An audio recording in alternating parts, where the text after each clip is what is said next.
आज के वीडियो का विषय है संत वाणी तुलसीदास जी के दोहे। काम क्रोध मद लोभ रत ग्रहासक्त दुख रूप ते किमि जानहि रघुपति मूढ़ परे भवकूप। संदर्भ एवं प्रसंग देख लेते हैं हम। प्रस्तुत दोहा हमारी पाठ्य पुस्तक सृजन के पाठ संत वाणी से लिया गया है, जिसके रचयिता गोस्वामी तुलसीदास हैं। इस दोहे में बताया गया है कि मनुष्य दुर्गुणों को त्याग करके ही प्रभु श्री राम की महत्ता को जान सकता है। तो यहाँ पर दुर्गुण बताए गए हैं, काम, क्रोध, मद, लोभ, ग्रहासक्त, ये सभी दुर्गुण हैं। व्याख्या। कवि तुलसीदास जी कहते हैं कि मनुष्य विभिन्न दुर्गुणों जैसे काम, क्रोध, अहंकार, लोभ व पारिवारिक मोह आदि से ग्रस्त होकर दुखी रहता है।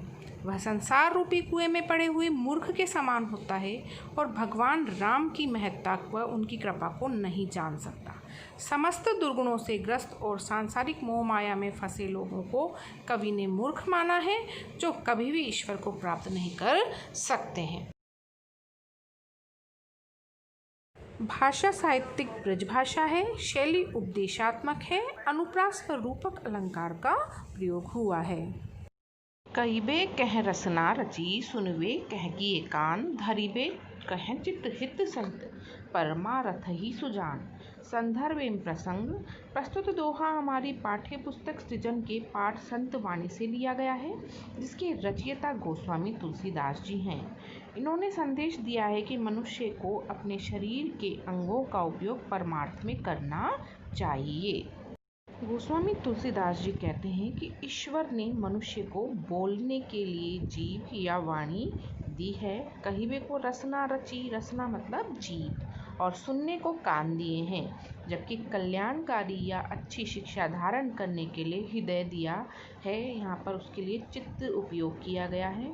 इन सभी अंगों की सार्थकता आत्मकल्याण और ईश्वर प्राप्ति में करनी चाहिए। यही जीवन का सर्वश्रेष्ठ लक्ष्य। कवि ने इंद्रियों की सार्थकता परमार्थ सिद्धि को ही बताया है। सरल ब्रज भाषा का प्रयोग किया गया है। अनुप्रास अलंकार का प्रयोग यहाँ पर किया गया है। तो यहाँ पर इंद्रियों की सार्थकता अपने आत्मकल्याण में लगाने के लिए होनी चाहिए।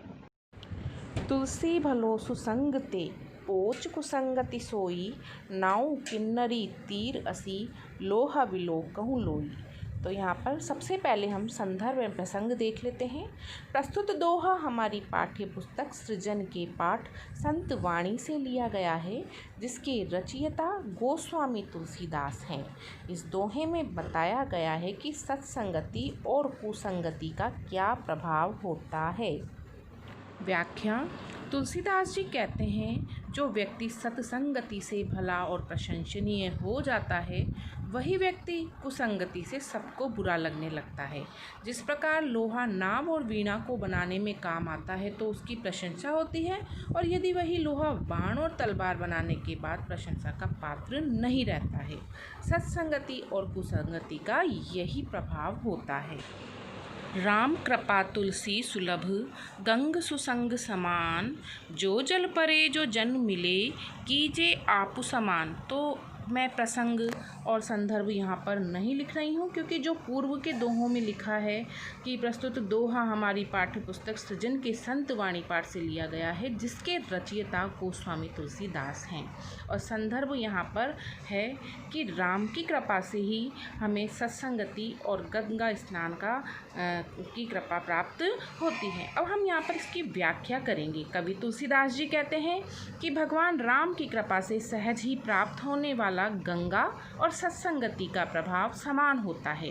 जिस प्रकार गंगा के जल में मिलने से सब पवित्र हो जाता है, उसी प्रकार सत्संग से भी मनुष्य का आचरण पवित्र हो जाता है। गंगा स्नान और सत्संगति राम की कृपा होने पर ही प्राप्त होती है।